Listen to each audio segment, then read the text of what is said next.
Hi friends, ఎలా ఉన్నారు? బాగున్నారా? మీకు ఈరోజు చూపించిపోయే రెసిపీ ఏంటంటే ఆంధ్ర స్పెషల్ ఉలవచ అనమాట. ఎలా చేయాలో చూపిస్తాను, చూసేయండి వీడియోని. ముందుగా అల్లం వెల్లుల్లి వేసుకుని దంచుకోవాలి. ఒక ఉల్లిపాయ తీసుకున్నాను పెద్దది, ముక్కల కింద కోసుకుని ఒక టేబుల్ స్పూన్ ఆయిల్ వేసి దాంట్లో ఈ ఉల్లిపాయ ముక్కలన్నీ వేసేసి పచ్చిమిర్చి కూడా వేసేసి ఒక 5 మినిట్స్ వేగనివ్వాలన్నమాట. కొంచెం ఉల్లిపాయ ముక్కలు మగ్గిన తర్వాత అల్లం వెల్లుల్లి పేస్ట్ వేసుకోవాలి. వేసుకుని ఒక 5 మినిట్స్ పాటు వేగనివ్వాలన్నమాట. కొంచెం వాటర్ వేసుకోవాలి, అవి కొంచెం మగ్గుతాయి మెత్తగా.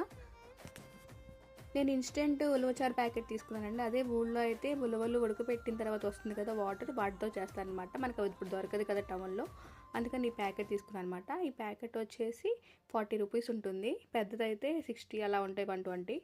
కానీ టేస్ట్ మాత్రం చాలా బాగుంటుందండి. మీకు నాన్ వెజ్ తినే వాళ్ళకి చేపల పులుసు ఎలా ఇష్టమో మా వెజిటేరియన్కి ఉలవచారు అంటే అంత ఫేమస్ అనమాట. ఎక్కువ గుంటూరు జిల్లా, కృష్ణా జిల్లాకి బాగా ఎక్కువ తెలుస్తుంది ఈ ఉలవచారు అనేది. ఇన్స్టెంట్ ఉలవచారు ప్యాకెట్లో అయితే అన్నీ మిక్స్ అయి ఉంటాయి, కొంతమంది అలా తాగేస్తారు. అలా కాకుండా ఇలా ఉల్లిపాయ ముక్కలు మగ్గపెట్టుకుని కొంచెం సాల్ట్ అవన్నీ వేసుకుని కొంచెం బెల్లం ముక్క వేసుకుని వాటర్ వేసుకుని పెట్టుకుంటే చాలా మనం ఊళ్ళో పెట్టుకున్న టేస్ట్ వస్తుందన్నమాట.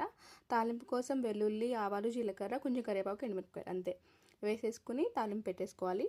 అలా ఇంకా పావుగంట సేపు మరిగితే ఇంకా టేస్ట్ అనేది బాగా వస్తుంది. చిక్కబడిపోరండి బాగా.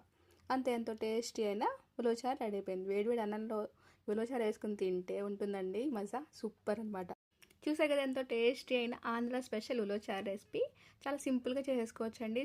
తింటే మాత్రం అద్భుతం అనమాట. ఒక్కసారి టేస్ట్ చేస్తే అసలు వదిలిపెట్టరు, అంత బాగుంటుంది. ఈ వీడియో నచ్చితే కనుక ప్లీజ్ ఒక లైక్ చేసి నా ఛానల్ ఇంకా సబ్స్క్రైబ్ చేయకుండా చూస్తున్నారు, ప్లీజ్ సబ్స్క్రైబ్ చేయండి. Thank you for watching friends, bye.